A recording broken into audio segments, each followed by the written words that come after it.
Illegal and legal migration have become rampant issues around the world. Entire demographics of countries are changing.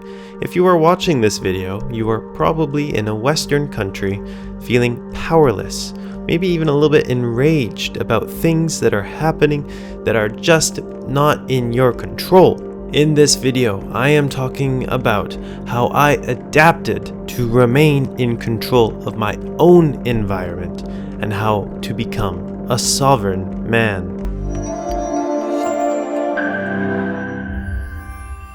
Hello, my name is Tristan, the Yonderpreneur.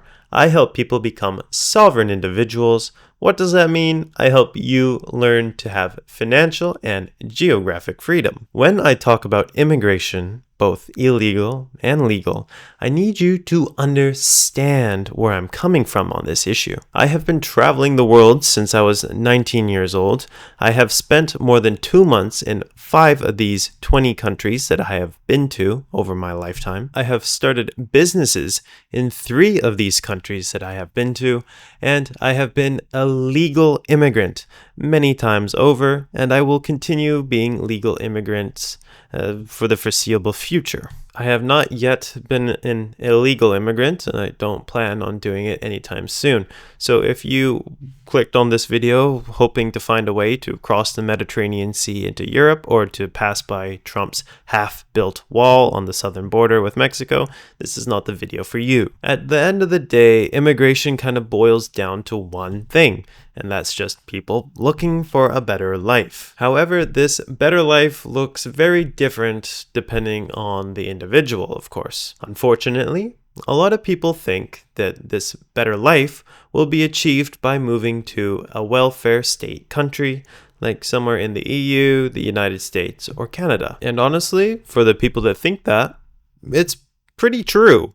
When you're already living at rock bottom in some corrupt African nation, or Venezuela perhaps, moving to a welfare state country and collecting welfare for doing not much is already a massive step up from where you were. So I think it's true to say that a lot of people are moving to these countries because of the welfare state. To back up my opinion, we can take the route of a Venezuelan immigrant going to the United States through the land route.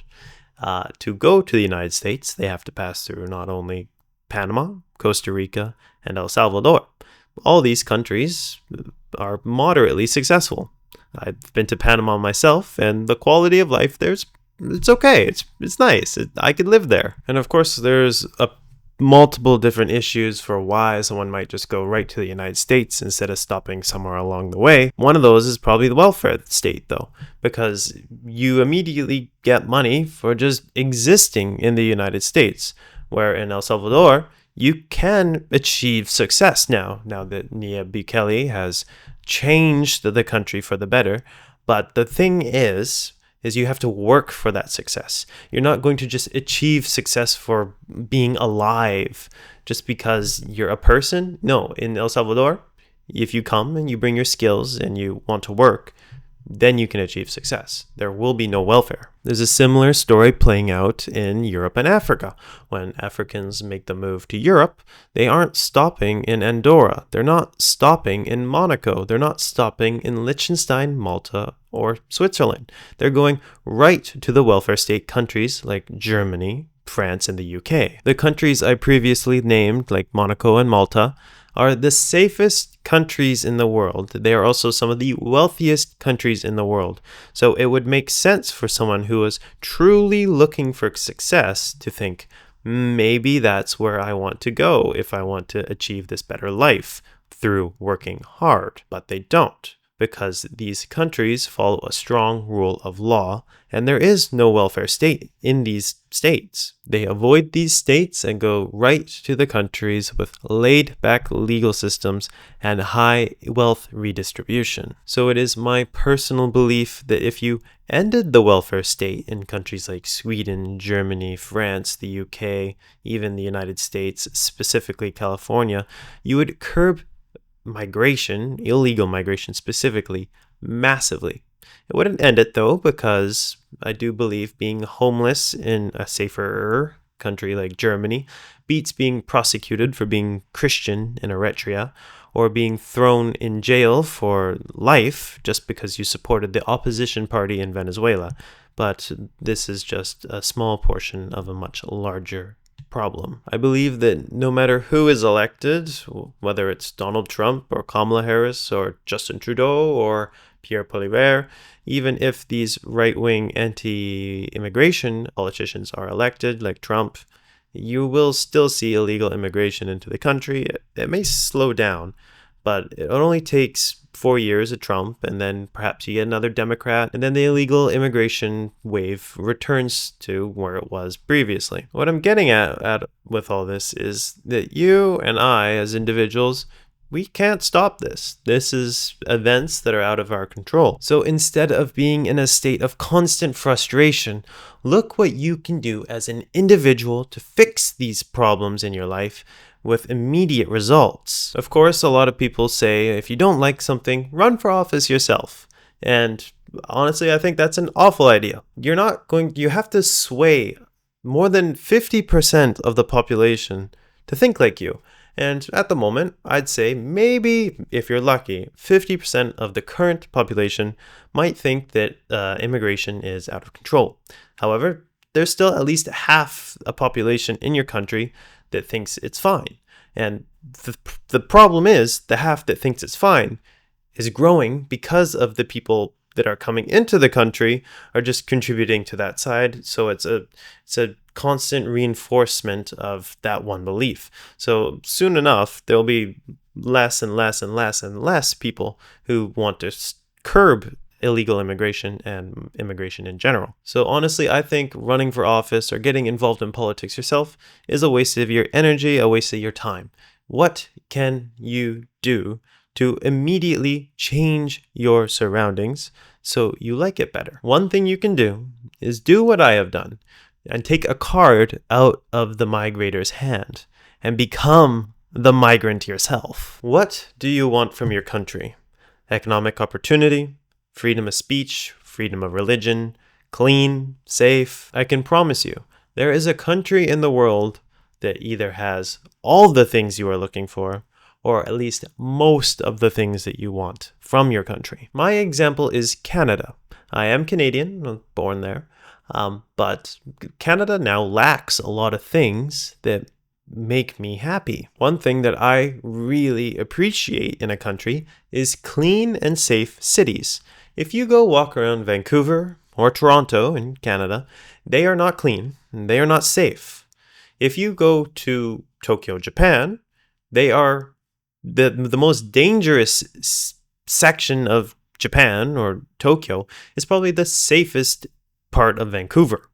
And the streets and just the general cleanliness of Japanese cities is miles ahead of anything that you can find in Canada. I am aware that there is a natural biological attachment to love the land that you were born on. It's true. But don't confuse this loving the land and loving the nation. The nation and the land are two very different things. It's best not to confuse them. I understand that it's good to love the land. Don't love the nation.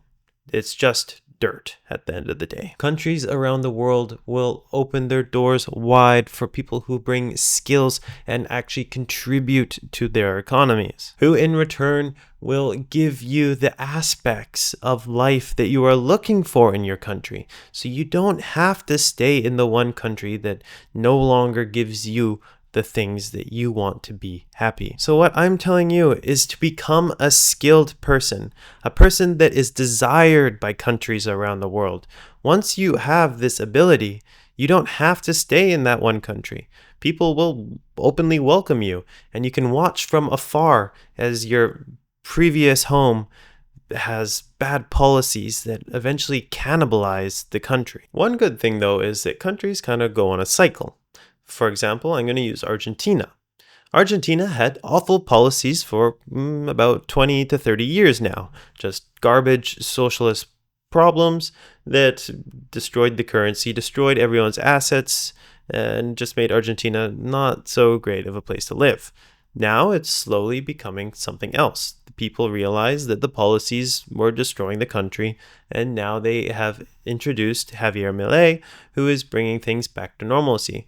So if you do want to return to the country that you called home, that you are moving away from just because of the bad policies that it's instating, there is a chance in the future that it will once again be in a spot where it's welcoming people with skills who will contribute to the economy. It just might take a time to get there again. And if you want to go back when things are eventually getting better after it's hit rock bottom, you can. And they will probably open their arms for skilled individuals. It's strange to say, but a lot of the countries people are migrating out of would actually be really good countries for people who want to be entrepreneurs. Let me explain. If the governments in Venezuela or Cuba ever changed, the rush of entrepreneurs back into these countries would be insane. As now you can kind of see this playing out with Argentina, whereas these bad policies are slowly being removed, foreign capital is slowly tiptoeing its way back into the country. You also see this playing out in Rwanda and Cambodia, countries that had awful situations that are now some of the fastest growing countries in the world. Nobody is currently illegally migrating into Cambodia or Rwanda at the moment, but you do see lots of entrepreneurs moving into it. In Cambodia, you see a lot of Chinese entrepreneurs moving into the country, and you see capital cautiously stepping back into Rwanda as well. So what I'm saying is, if you don't like what is happening in your country, change the country. Migration is only going to become faster paced going forward. It's not going to slow down, it's going to become worse. Don't get stuck being hateful and frustrated about what is happening in your country. Become a skilled individual, become desirable. Move somewhere that has the same values of what you're looking for. Become a sovereign individual that doesn't rely on a government or a country. And this will clear a lot of the things that you find frustrating about immigration. Thank you for watching. If you enjoyed this video, make sure to subscribe. It really helps me out. If you wanted to leave your home country, how much worse would it have to get before you would consider leaving? Put that in the comments below. Also tell me, what do you think the future of Western nations is regarding immigration? You can also put that in the comments below and we can talk about that there. As always, thanks again for watching, and I will see you in the next one.